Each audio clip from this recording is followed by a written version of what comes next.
Hello everyone! In this video, Scott Resnick identifies the largest issues that he feels are facing the Madison, Wisconsin community.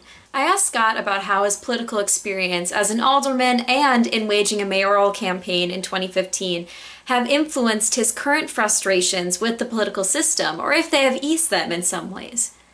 So my background, I was one of the youngest elected leaders in the nation. I was a member of the city council in the city of Madison for 2 terms, then ran for mayor, made it through the primary, I'm currently not the mayor. So, sad, I know. But fast forward through all that, certainly. There were issues that I tackled that, and victories that I did not win. Body cameras on police officers. Yeah.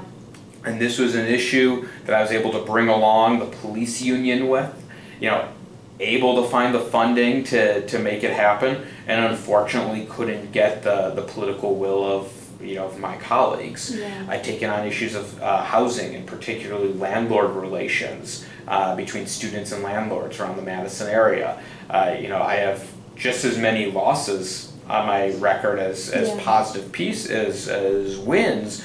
But it's been trying to think of bigger ideas that do change the world, and hopefully that inspires policy and sets the agenda.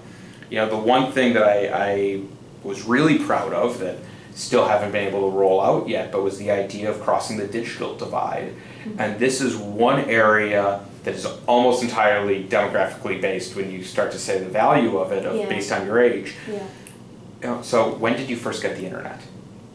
Oh gosh, I can't remember a time when I didn't have it. I think really, think really probably around, I think like 2nd grade is when I think right around like very early elementary school.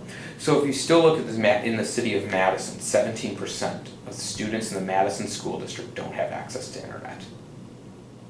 Really? So That's surprising. So when you think of those who are on free and reduced lunch, those households that are trying to figure out how to put a shelter over their heads or simply feed their families, let alone how do you pay for internet access. It's more likely they'll be on a cell phone versus a computer. But in this day and age, if you don't have internet access, how would you compete in a college classroom? Let alone get to college or turn your homework in online. So, that became a driving force. And I do know that if you're under the age of 30, you can there's a certain value to that. Scott illuminates the largest issues that he feels are facing the Madison area at this time.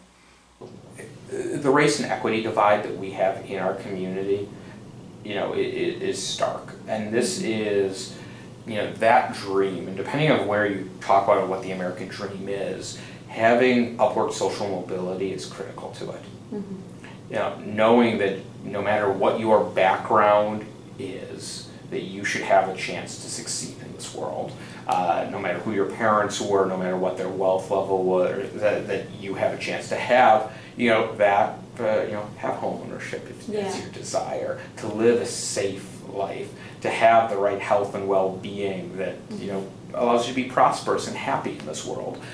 And unfortunately, when we start to fail our kids even at the earliest level, and this is sometimes everything from early childhood initiatives to early education, to what kind of elementary school they're raised in, middle school and high school, I think we're really letting down future generations.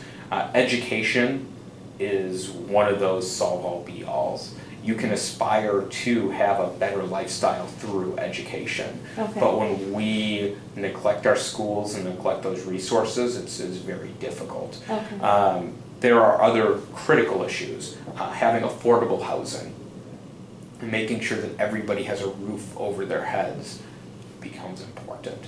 Making sure there's health and well-being, so those who have mental illness are able to find treatment. Transportation also becomes a critical component so that we have open networks. So if you do find a job, you're able to get to that job.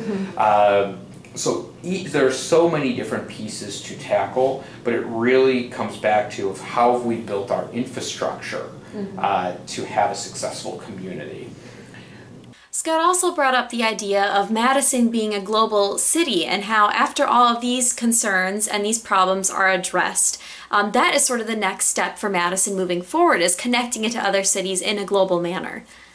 After Scott brought up all these issues, I wondered how he doesn't struggle with feeling sort of overwhelmed or apathetic at the amount of issues that he feels aren't being addressed. He says that polarization in the political system is really at the root of the problem of apathy as a whole.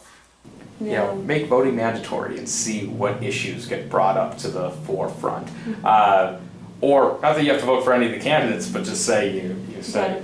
There are other forms of voting, whether it's ranked in preferential order of candidates, open primaries, making our political system less polarized and less based on essentially money, I think would do wonders for addressing those issues of apathy. Thank you very much for watching. I will have my full conversation with Scott Resnick linked below.